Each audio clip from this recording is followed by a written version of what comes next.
ये जो आप स्टॉक देख रहे हो ऊपर, टैंकअप इंजीनियर्स, ये एक्सप्लोजिव और फ्यूल्स के मोबिलिटी सोल्यूशन प्रोवाइड करते हैं। इसका पहला नाम जरूर टैंक है, लेकिन क्या ये अब जाएगा उसके पहले एक डिस्क्लेमर। पहला, ये एक एनएससी एसएमई स्टॉक है।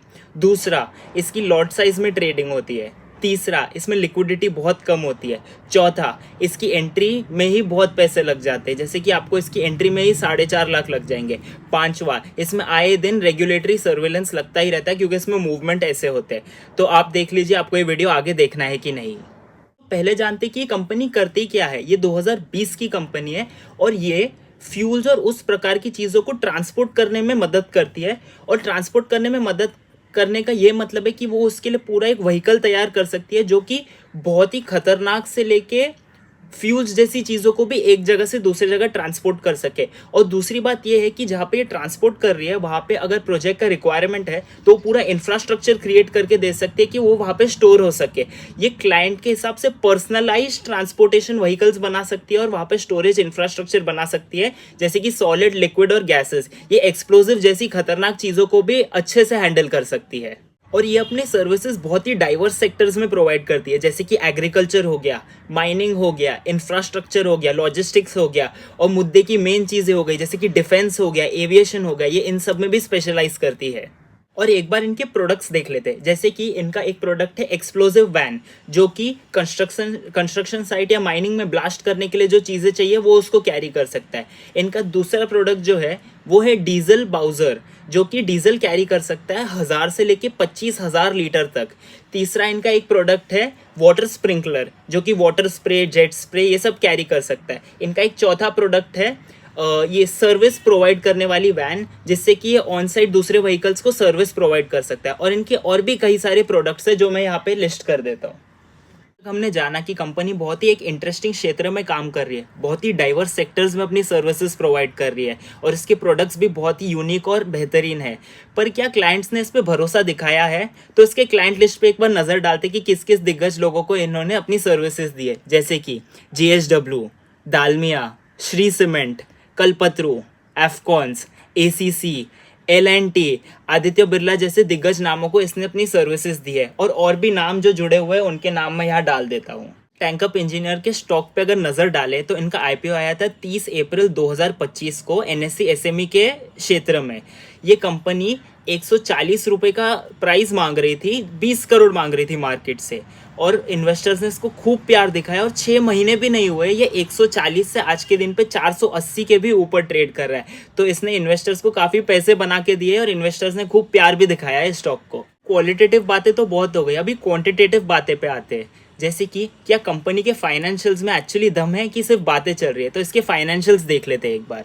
जैसे कि मार्च 2022 में इसने 5 लाख कमाए, मार्च 2023 में 79 लाख कमाए, मार्च 2024 में 2.5 करोड़ के भी ऊपर कमाए, और ये जो रिसेंट इसका रिजल्ट आया था मार्च 2025 में 1.5 करोड़ के लगभग ऊपर कमाए हैं।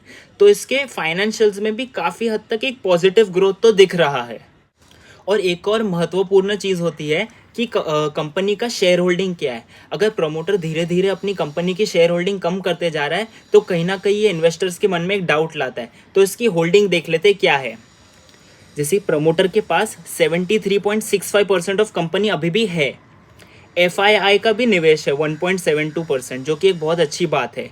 DII का निवेश है 10.61%, DII ने दिल खोल के निवेश किया है इसमें। और पब्लिक के पास है 14.01%। तो इसका शेयर होल्डिंग तो काफ़ी अच्छा दिख रहा है। DII और FI का प्रेजेंस होना इतनी छोटी कंपनी में एक बहुत ही अच्छा इंडिकेटर है। तो कंपनी के बारे में तो हमने जान लिया कि काफ़ी अच्छी कंपनी है, इसकी शेयर होल्डिंग पैटर्न भी काफ़ी अच्छी है और इसके फाइनेंशियल्स भी ठीक ठाक है। लेकिन क्या इसका फ्यूचर ब्राइट है? तो इसके फ्यूचर के बारे में 2 अभी डेवलपमेंट्स हुए हैं। जैसे कि पहला है कि इसको गवर्नमेंट ऑफ डिफेंस से ऑर्डर आ चुका है। इतनी छोटी कंपनी में गवर्नमेंट ने दिलचस्पी दिखाई है, उसकी डिटेल्स में यहाँ डाल देता हूँ। और दूसरा, इन्होंने रिसेंटली एक्सचेंज में फाइल किया है कि ये कंपनी टाइटन एशिया को अक्वायर करने वाली है फुल्ली 100%, जिसका ऑर्डर बुक वैल्यू 39 करोड़ के भी ऊपर है। तो उसकी डिटेल्स में यहाँ डाल देता हूँ, जो कि एक एविएशन फ्यूल कंपनी की कैटेगरी में आता है। और मुझे ये कंपनी पर्सनली अच्छी लगी क्योंकि ये डिफेंस और एविएशन जैसे थीम में काम करता है। दूसरी बात है कि इसके जो प्रमोटर्स है, आपने कॉनकॉर्ड कंट्रोल सिस्टम्स का नाम तो ज़रूर ही सुना होगा, पिछले 2 साल में इन्होंने स्टॉक मार्केट में धूम मचाई है। तो इनके प्रमोटर्स और टैंकअप इंजीनियर्स के प्रमोटर्स लगभग सेम ही है, इनको काम करना आता है। इन लोग वो कॉनकॉर्ड कंट्रोल सिस्टम कंपनी को लगभग 1500 करोड़ के भी ऊपर मार्केट कैप में लेके जा चुके हैं। तो मुझे लगता है कि ये इस कंपनी को भी बहुत ही आगे तक लेके जा सकेंगे। और तीसरी बात है कि ये एक बहुत ही फ्यूचरिस्टिक बिजनेस है, जिसमें मेरे को काफ़ी हद तक लग रहा है कि ये इंडिया का जो इंफ्रास्ट्रक्चर, डिफेंस और एविएशन थीम जो है वो काफ़ी तेज़ी से बढ़ने वाला है। सारी पॉजिटिव चीज़ें तो हमने जान ली, लेकिन मैं आपको कुछ चीज़ों के लिए सूचित कर देता हूँ। जैसे कि मैंने कहा था कि एक NSE SME में लिस्टेड कंपनी है, तो इसमें लिक्विडिटी बहुत कम होती है, इसमें बाइंग सेलिंग में दिक्कत आती है।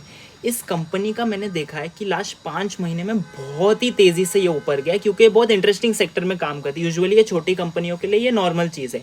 जैसे कि ये कंपनी मैंने कहा था 140 रुपये से आज 460 के भी ऊपर ट्रेड कर रहा है, जो कि बहुत बड़ा जंप है इस लगभग 6 महीने के टाइम फ्रेम के लिए।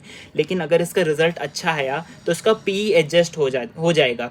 और हाँ, PE की बात करें तो अगर सिर्फ आज के दिन पे लिए इसका फैक्टर ले आज के दिन पे, तो इसका PE आज 160 के भी ऊपर है। तो ये बहुत ही हाई वैल्यूएशन में ट्रेड कर रहा है इसके फ्यूचर के एक्सपेक्टेशंस के ऊपर, तो इसका ध्यान रखना पड़ेगा। और दूसरा, जैसे कि मैंने कहा था कि इसमें निवेश करने के लिए ही काफ़ी पैसे लग जाएंगे। SME क्षेत्र में लॉट साइज़ में ट्रेडिंग होती है, तो इसका लॉट साइज़ है 1000 का। इसका आज का प्राइस है लगभग 460 के ऊपर है, तो 460 इंटू 1000 करे तो इसमें 4,60,000 के भी ऊपर लग जाएंगे। तो इसमें निवेश करने से पहले आप एक बार अपना स्टडी कर लेना, इस कंपनी के बारे में जान लेना, प्रमोटर्स के बारे में जान लेना।